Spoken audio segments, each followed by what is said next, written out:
I received a call, I think it was mid to late morning, and it was from Eddie's teammate Liam. He informed me that Eddie had an accident and that he had suffered an injury.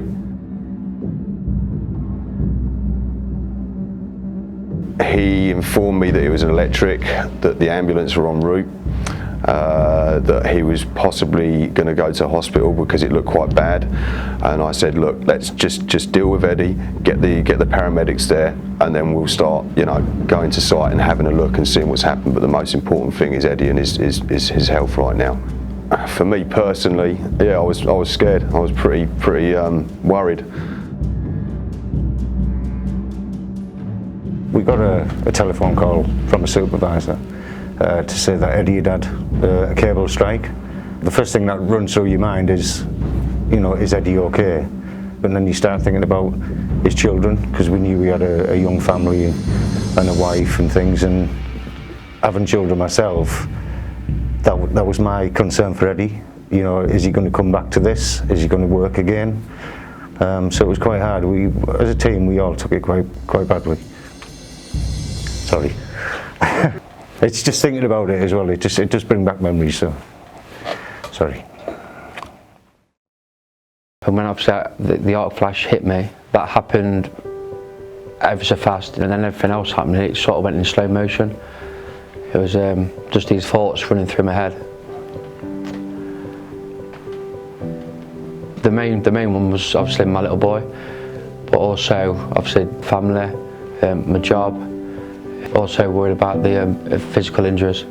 I had burns all over my hands, down my neck, inside my nose, inside my mouth, around my face. But obviously, because I was wearing this PPE, it didn't touch my chest, my legs, under my arms. So my body as a whole was completely fine. It's one of the things you think, oh, it's never going to happen to me. I know what I'm doing in this game. I've been doing it years, and obviously when it does, it's a massive shock to you and your family. And it doesn't affect just you, it affects a load more other people. I drove into work as I do. Obviously I spoke to my supervisor, which quite an important job had come in. It was close to a railway line. I pulled up to site, unloaded my van, did all the usual things you should do, obviously. The site set up, Cat and Jenny. Started to break the tarmac away with a breaker. And obviously when we removed the tarmac, the ground underneath was pretty hard. We couldn't get the shovels in or get the grafters in, so the plan was to obviously break up the hard ground with the jackhammer. And unfortunately, when I was doing that, the jackhammer just threw straight into the ground, and that's when I hit the cable.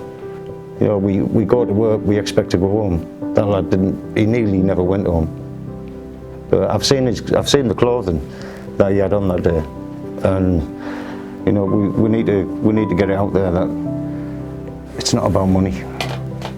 It's not how many jobs you do in a day. It's how you do that job and how you do that job safely. But most of all, you must wear this PPE. If you don't wear that PPE, you could be dead.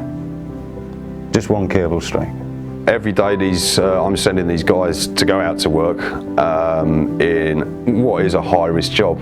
I think this whole thing around PPE and me as a manager, but me as a person, it's about everyone's safety, it's about everyone's health and well-being, and that's kind of the way we need to start thinking about it, not as a job, but as actually a way of life, protecting one another and looking out for one another, which is key. I can't tell you how important it is to make sure you're wearing your full PPE. It's comfortable, lightweight, and I can't see why people wouldn't wear it. If I wasn't wearing my PPE, it'd probably been a different story.